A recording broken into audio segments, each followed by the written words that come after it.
Chromatic aberration is a lens deficiency that is a really common problem, and in its most basic form, what it actually does is creates fringing around high contrast subject edges. And as you can see here, we have some chromatic aberration. So we can fix that really quickly and easily in Lightroom just by clicking on the Remove Chromatic Aberration checkbox there. And if you were watching, you would have noticed that it does remove a tiny amount of this fringing here, but it doesn't remove it completely. So what we're going to look at now is how to remove this manually using the controls in the manual section of lens corrections. So the first thing that we can do is go down to the defringe controls and left mouse click on the eyedropper.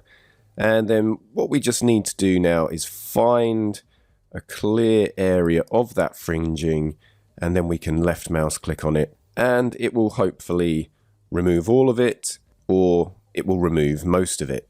And the amount that is removed just depends on the fringing that you actually click on. So the result can be different every time, but let's just take the amount up to about 10 so we can get a really clear overview of everything that's happening here. So by taking that up to 10, I've removed more, but there's still a bit more to go. So what we can do now is target the purple hue range, because this chromatic aberration or fringing is kind of in the blue-purple area. If it was in the green-blue area, we would be using these controls, but it's not. So we're just going to focus here. So let's just bring this slider down.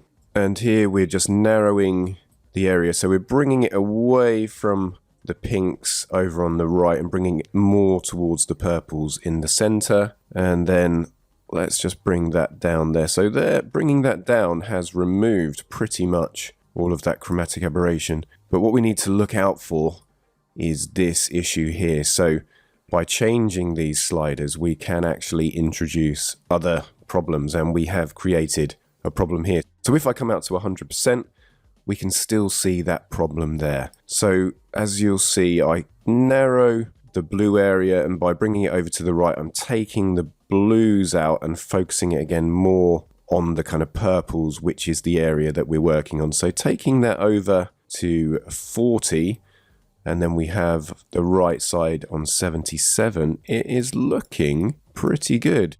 And I'm just going to go into 200% just to make sure that I haven't still got any of that problem. And I can see there that we do. So the color range here is perfect.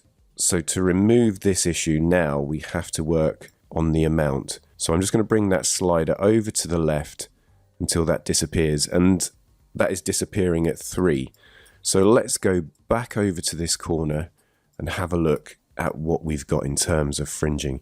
So it doesn't look too bad. It hasn't removed 100%. I can still see a very slight amount. But if I just switch lens corrections off, you'll see we have made a dramatic difference. And if I just come out to 100%, I can't see any of that issue along this cliff edge, but we have removed most of that fringing over on the right. So that is how to remove chromatic aberration manually when the automatic checkbox doesn't quite do the job.